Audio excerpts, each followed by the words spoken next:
Olá pessoal, então vamos continuar a nossa aula com as células eucarióticas. Já vimos as células eucarióticas, não é? Já vimos que as células eucarióticas podem se subdividir em dois grupos, em eucariotes animais e eucariotes vegetais. Portanto, a partir de agora vamos entrando na célula para ver os diferentes organismos que compõem a célula. E antes temos de ver a membrana plasmática, portanto, que é o primeiro limite entre a célula e tudo que existe dentro dela. Portanto, a membrana plasmática tem algumas funções, tais como proteger, portanto, limitando exteriormente a célula, portanto, é a principal barreira entre a célula e o meio exterior, permite a troca de substâncias entre células e o meio celular, portanto, é esse caso que vamos referir já de seguida, intervém ativamente, tanto em certas reações químicas a nível da célula, funciona ainda como um sensor, permitindo à célula modificar-se em resposta a diversas formas dos estímulos ambientais. Ora bem, então vamos falar do transporte através da membrana celular.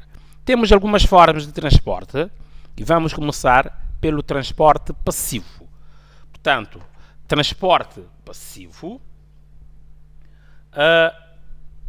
Portanto, um transporte é passivo quando as substâncias são transportadas através da membrana sem a ocorrência de dispêndio de energia por parte da célula. Estamos a falar principalmente da ATP, que é uma forma de energia, portanto, a adenosina trifosfato.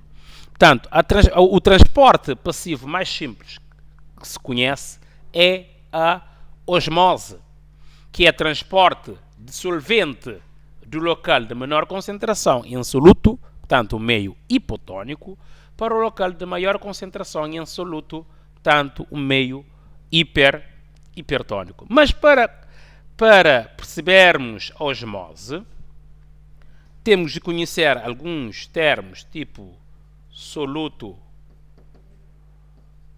solvente.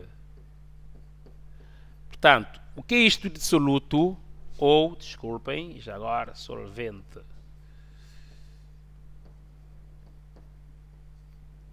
O que é isto de...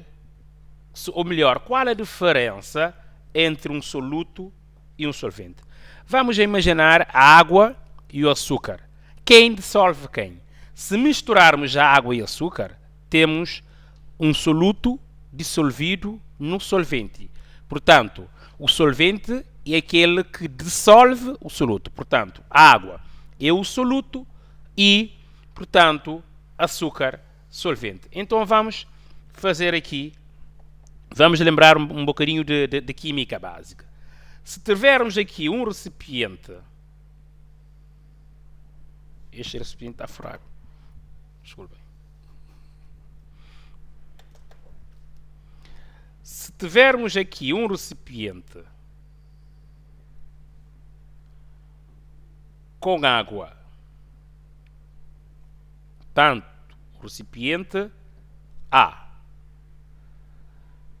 temos um outro recipiente de igual tamanho,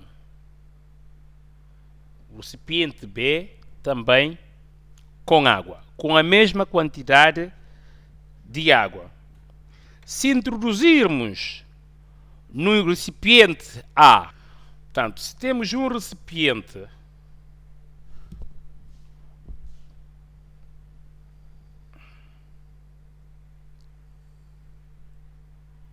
com água e esse recipiente está separado por um filtro, portanto, qualquer coisa que seja permeável, e temos o lado A e o lado B. E se introduzirmos em A, portanto, 1 kg de açúcar e em B meio quilograma de açúcar, o que acontece? Geralmente a água movimenta-se do meio B para o meio A. Por quê? Porque no meio A temos maior concentração de soluto no solvente. O meio A está mais carregado.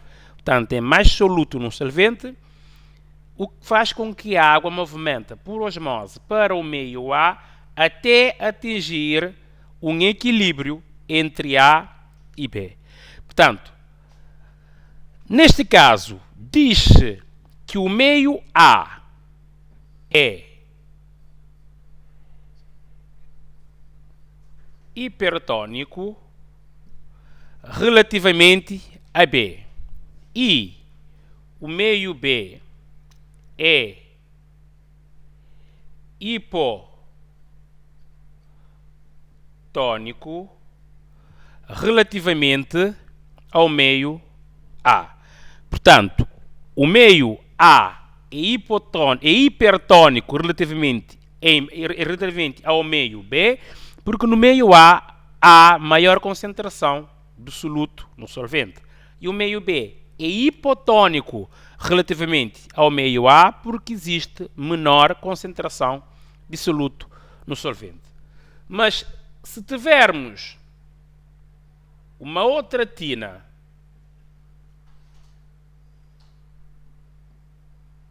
com dois meios em que em ambos os meios foram adicionados 1 kg de açúcar, por qual meio, portanto, o A ou o B, é que a água vai movimentar? Por nenhum meio. Por quê? Porque há igual concentração de soluto no solvente em ambos os meios. Então, neste caso, diz-se, portanto, que o meio A e B são isotônicos.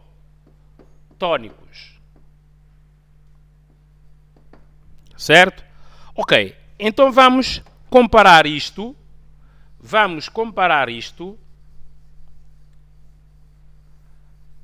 com o meio celular.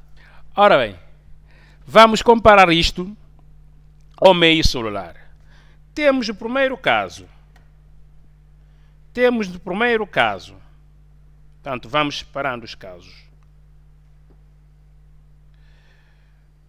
Temos no primeiro caso, podemos chamar de A, uma solução isotônica. O que quer dizer solução isotônica?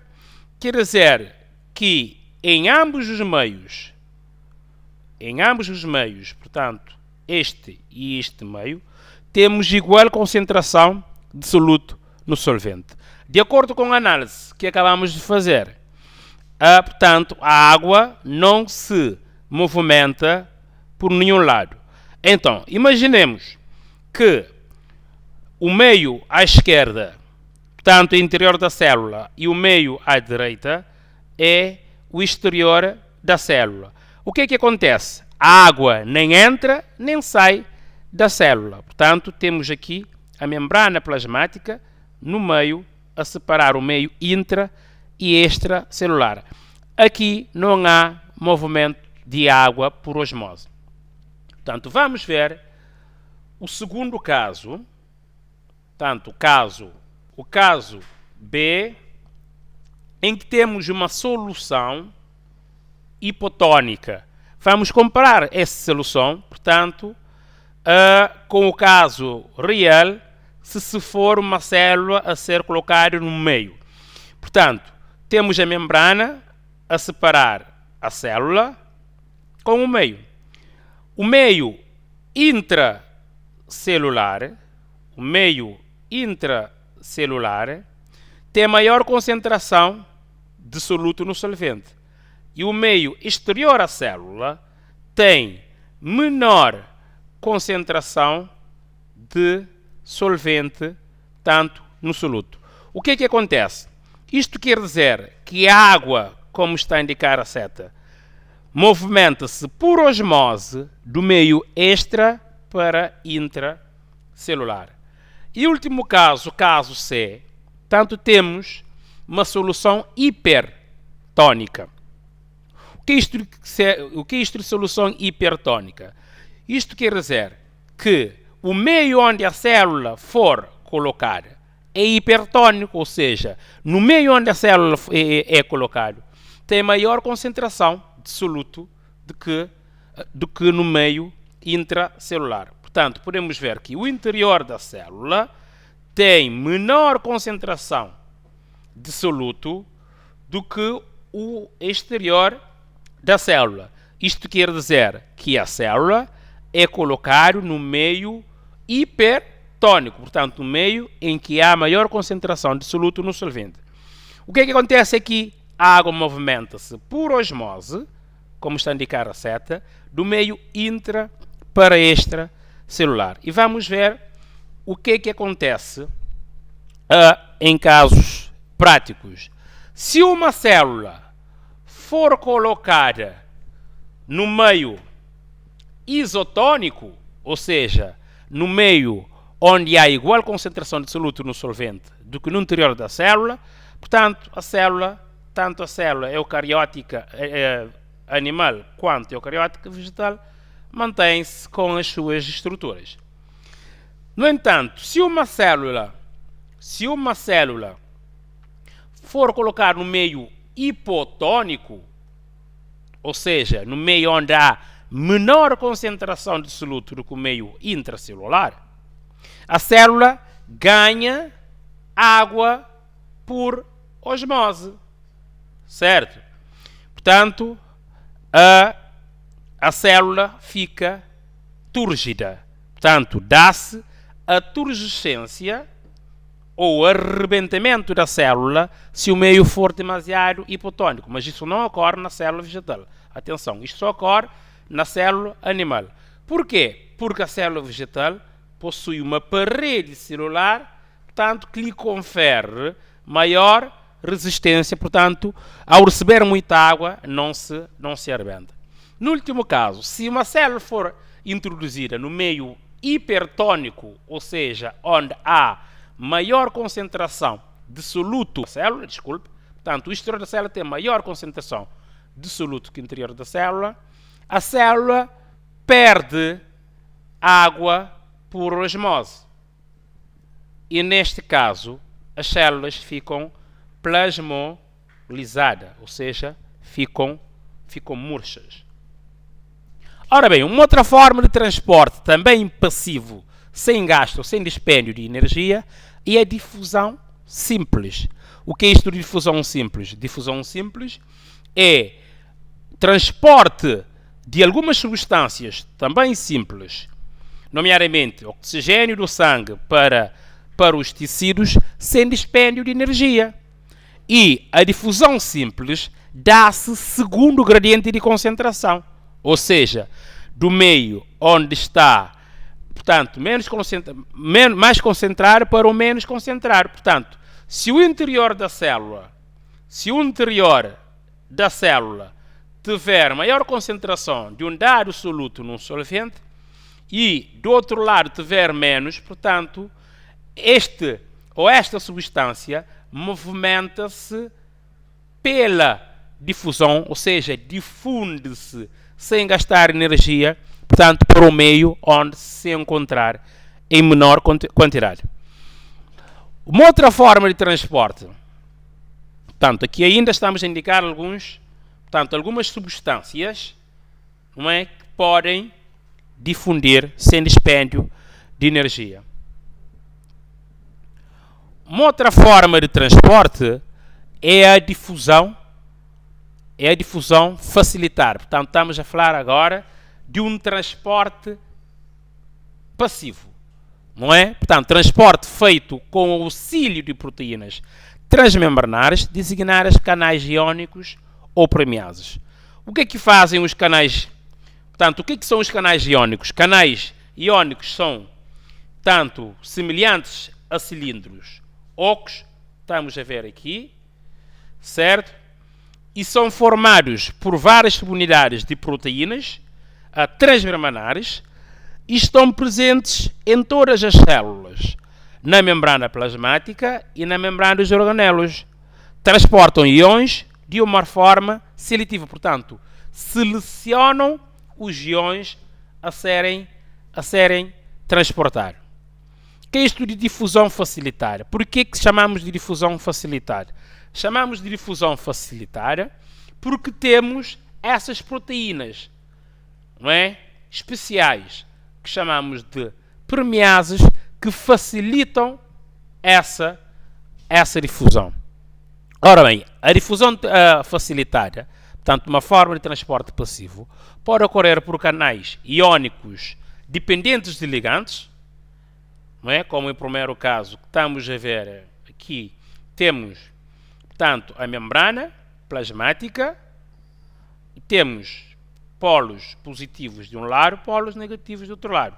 Portanto, ao aproximar da membrana, essa substância faz com que haja alternância de polos. Portanto, polo positivo passa para o lado oposto, portanto, mudam de lado com os polos negativos e faz com que essas substâncias consigam passar.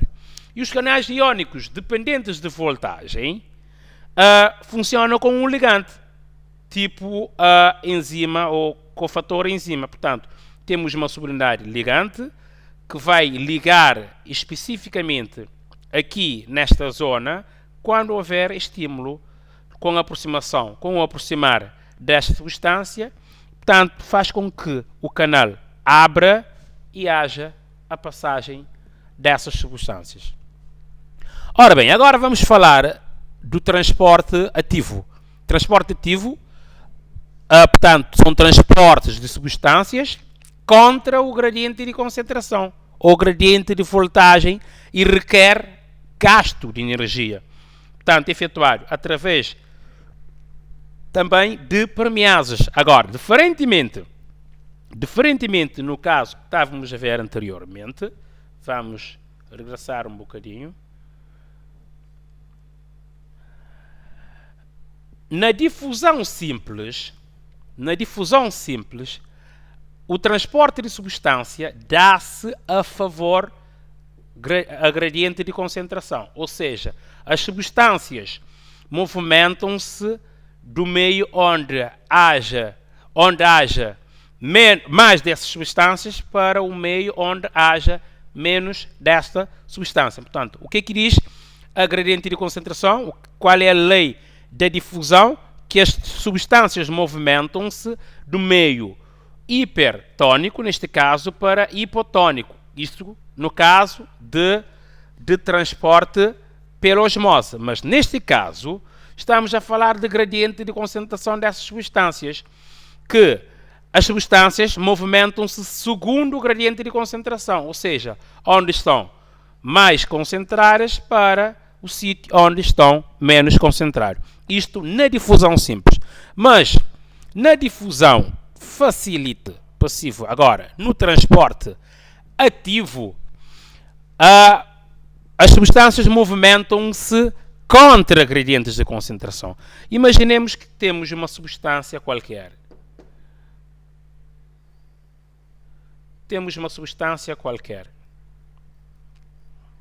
Não é? No meio extracelular. E a célula tem muito dessas substâncias. Portanto, há maior concentração dessas substâncias no meio intra do que no meio extracelular. E no entanto, as células precisam dessas substâncias. O que é que faz as células? Vai perder essas substâncias. Portanto, pelo facto de existir mais dessas substâncias no meio intra do que extracelular, não. Como precisam dessas substâncias, vão gastar energia e fazer com que essas substâncias, portanto, movimentem do meio extra para intracelular. Portanto, neste caso, a célula precisa dessas substâncias, aproveita também as permeáveis, mas com dispêndio de energia para fazer com que essas substâncias, mesmo se encontrarem em maior quantidade no meio extracelular, entrem para dentro da célula. Ora bem, temos aqui um outro caso específico de transporte de substâncias.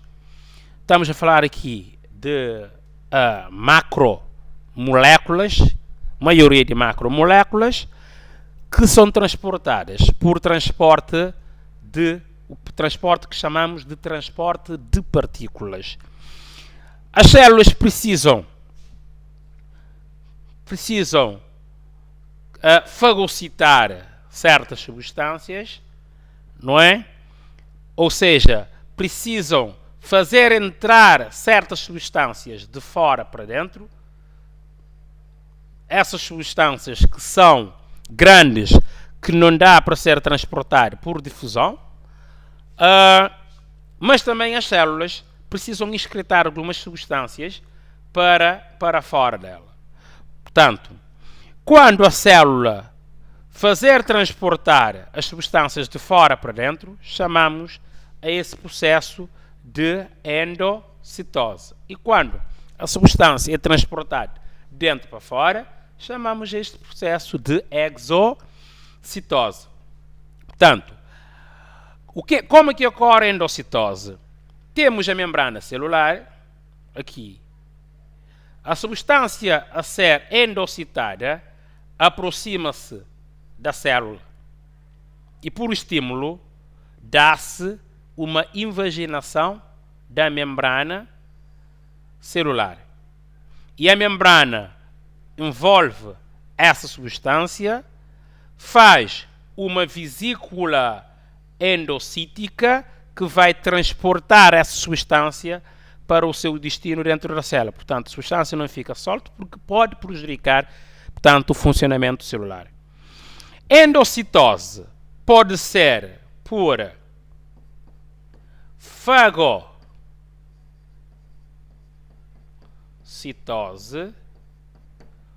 ou por pinocitose.